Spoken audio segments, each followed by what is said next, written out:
Can you go back, you probably said it and I missed it, but the total price tag of this, including the interceptor, all the various work you're going to have to do, because the canal plan included some of that work as well. What is the, I guess, comparative total price tag on it? This plan is $30.8 million.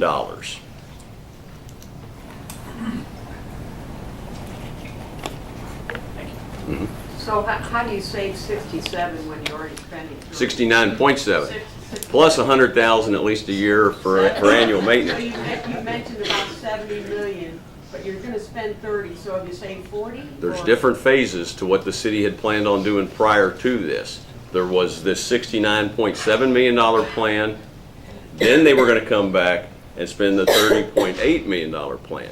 I'm saying there's no reason to spend. That's why, hey, I'm looking at this as a tax cut. City of Jeffersonville just saved $69 million. Word it however you want. That's what we're going to see. I'm with Clarksville, Mhm. and I hope you save all you can and get all the business you can. Would you reiterate for some of our business owners and property owners from Clarksville that you're not going to give us any more water? The water going to Clarksville is going to be reduced. You're going to like me. Great. Good luck. Yes, Dale? Mike, is there anything new on the American Legion post? Well, the American Legion post, that deal was done before I stepped in. They're moving to the corner of, what is that, 8th and Main? Yeah, the old Village Inn property. That's my understanding, and if the city can help in any way, we will do it. A lot of good veterans there. We certainly want to stay friends. Is it too late to turn the Big 4 ramp, go down Riverside and land at Spring Street? Well, I'm the idiot that brought that up the day after the election. No, we're not changing the Big 4 ramp, and I'll tell you why. I put that out there that I thought maybe, we should look at it. I started walking around that neighborhood down there, talking to the business owners, Mr. Stembro, and several of the residents. That's a pretty doggone nice ramp we've got already. And now that we've removed the tunnel from underneath it that was going to run from underneath the foundation, we not only cut $4 million off of the project of that ramp, we made it safer, and we've sped up the time that we're going to do it. And of all of the engineers that I've talked with, we made that project a heck of a lot easier and safer. And I know the governor's office as well was very happy that that tunnel project was removed from the cost of that bridge.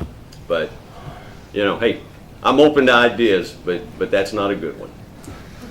So, Mayor, with this decision today, or this announcement today, is the canal portion of this project then dead? And if that is the case, do you have to go back to the EPA and say that you're moving the second phase of this project up to now? I don't believe we need to do anything other than meet, as far as the EPA is concerned, they want us to meet their mandate. Whether we did it now or there are things that are in place that were going to be done, but as far as doing the $30.8 million project now, no, we're ready to go.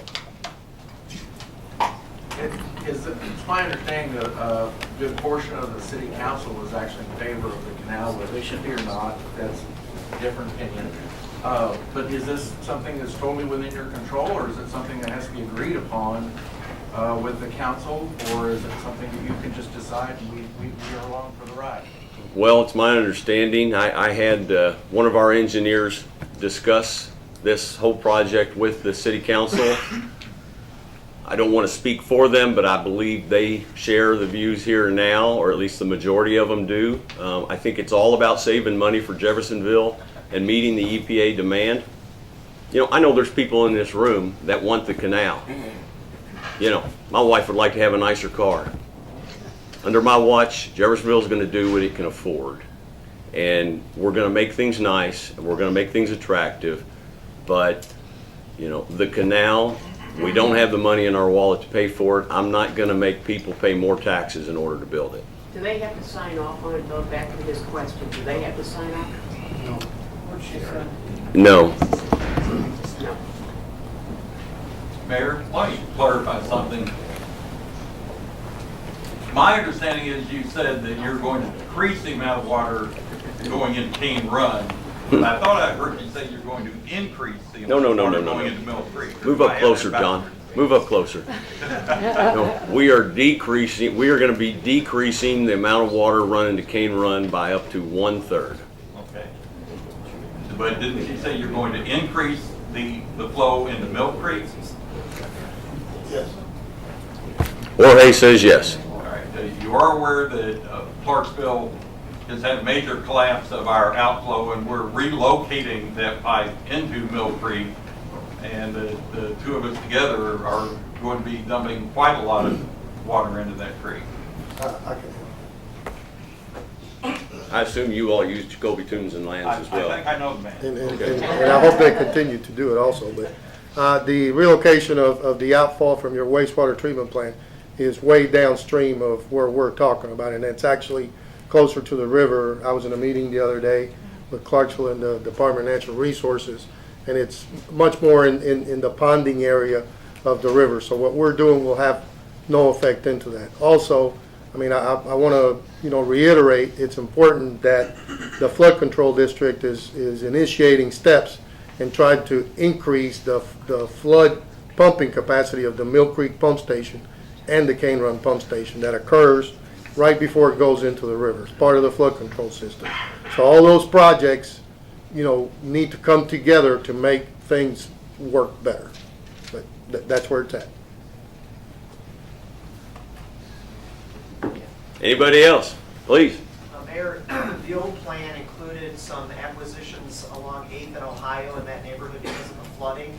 Under this plan, does that change? Would there be additional acquisitions needed? Or would those properties that are there that haven't been purchased by the city remain privately owned? We don't need those properties to do this. If, I understand a lot of the residents down in that area have gotten tired in the last few years of being flooded out. A lot of them are gone, a lot of them by will. The city made an offer and they took. Some of them were forced out. I've got a very successful chiropractor over here on Court Avenue that draws a lot of business from downtown Louisville. I thought it was very unfair that the city of Jeff was saying, we're taking your business.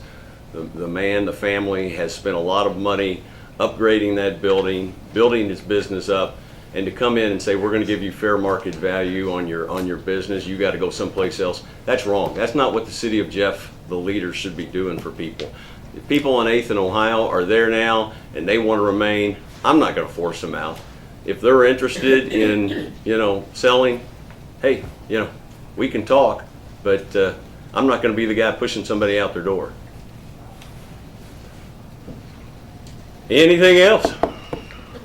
I thank everybody for coming out here. I know you've got a lot more questions. We will be doing this again next Wednesday at 6 o'clock. Hey, I'm pretty easy to get a hold of upstairs also. Come by and say, hey, you need a few minutes of my time. I'll do everything I can to give it to you. Thank you all very, very much for coming.